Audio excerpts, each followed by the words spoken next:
Bonjour, c'est Josiane Joyce. Encore des visions difficiles, dures, voilà, je dirais presque apocalyptiques, c'est pour moi, hein, parce qu'elles sont quand même dures. Alors je vous fais grâce des attaques à la personne, des attaques de commissariat, des vols et des cambriolages dans les commerces, je vous fais grâce de tout ça. Et des viols, voilà, ouais.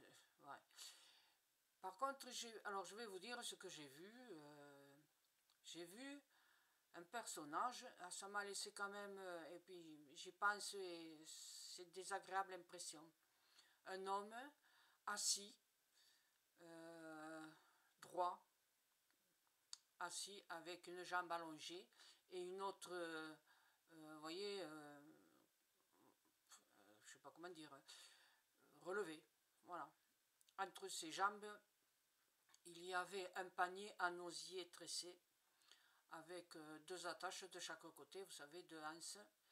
Et les bords du panier ne devaient pas faire plus de 2,5 cm de hauteur, vous voyez.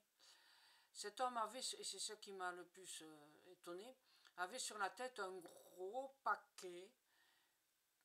Et c'était, je pense, les vêtements, le peu de vêtements qu'il avait, quoi. Voilà, les hardes. Et il était habillé avec des guenilles, des hardes, des gueilles, quoi. Voilà. Un mauvais état des vêtements. C'était une espèce de chemise couleur sable, tellement elle était sale. Et puis pour le pantalon, j'ai pas très vu, mais j'ai vu les jambes. Et j'ai vu des bras, mais maigres, maigres, maigres, maigres, maigres. Et les jambes étaient maigres, maigres, maigres, maigres, maigres. Et avait ses mains toutes plus ou moins tremblantes. Il fouillait dans le panier d'osier. Il y avait des trucs dedans, voilà. Pas très facile à dire si c'était du manioc, du riz, du blé, j'en sais rien, c'était informe. C'était plein de saleté et avec une main tremblante, il jetait petit à petit les cailloux pour essayer d'avoir voilà, le reste des graines. On aurait dit des graines récupérées à la tombée d'un camion ou par terre dans la terre. Il était dans un endroit où il y avait au moins deux vieilles huttes dans une sorte de désert. C'était désolé, voilà. C'était un homme très maigre, très très maigre. Impossible de dire son âge. Et ça m'a laissé une impression désastreuse de ça. Voilà, il y a des gens qui meurent de faim dans le monde. Et on se demande comment ils survivent. Ensuite, j'ai vu alors un hélicoptère, mais dans la cabine, j'étais dans la cabine.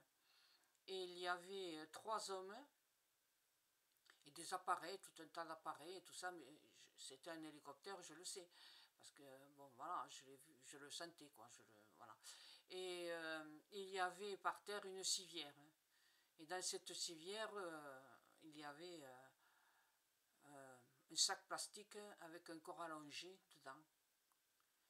Et je sentais qu'il y avait deux ou trois morts. Je ne sais pas où c'était, je ne sais pas où ils étaient. C'était des hommes, des secouristes, habillés en rouge. Je ne sais pas de quel pays c'était. Voilà. Et je me suis dépêché de laisser tomber cette image.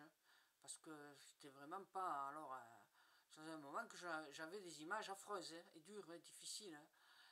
Et puis, alors tout à coup, on aurait dit que c'était pour me venir en aide, pour me donner un peu d'espoir. Et savez-vous où j'étais? J'étais au-dessus de la cité de Carcassonne. Eh oui, les remparts de la cité, tout ça. Et vous savez pourquoi? Ben, parce que la mère à ma mère, ma grand-mère maternelle, elle était de Carcassonne. Du côté de ma mère, la famille maternelle, ils sont tous de l'Aude, de génération en génération. Alors, bon, j'y ai pas été souvent. Moi, je suis né à Toulouse, j'ai toujours vécu à Toulouse. Mais bon, on a eu l'occasion d'aller passer là, voilà, pour aller à la mer, de passer en bas de la cité. Et puis j'y suis rentré dans les remparts et tout ça. Alors les rues qui montent, empirées, les maisons anciennes du Moyen-Âge, les tours, qui a un rapport avec le Moyen-Âge. Voilà. Et donc, je survolais la cité comme ça. Et puis, bon, c'était juste pour me changer les idées. Après avoir vu trop de choses monstrueuses. Voilà ce que je voulais vous dire. Et c'est surtout au niveau de l'hélicoptère, hein, parce que, bon, je ne sais pas où ça se passe, mais il va y avoir quelque chose. Voilà. Et la dernière fois que je vous ai parlé d'un hélicoptère, c'était en septembre. Et c'était comme je regardais les éboulis d'une montagne. Et vous savez ce que ça s'est passé il n'y a même pas la semaine dernière, quoi. Voilà. Donc j'étais dans l'hélicoptère et je regardais la monstruosité de ces éboulis, de ces rochers qui étaient tombés. Et c'est bien arrivé. Bon, c'était en septembre, je n'avais pas la date, et là c'est pareil. Je n'ai pas la date, je ne sais pas dans quel pays, parce qu'être habillé en rouge, je ne sais pas quels sont les sauveteurs qui sont habillés en rouge, et ils avaient un peu d'épaulettes, enfin de trucs inscrits en doré, quoi, voilà.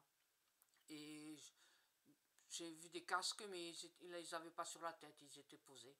Et l'hélicoptère s'est envolé, et puis je l'ai suivi des yeux comme ça, quoi. Voilà, c'est pour ça que je savais que c'était un hélicoptère.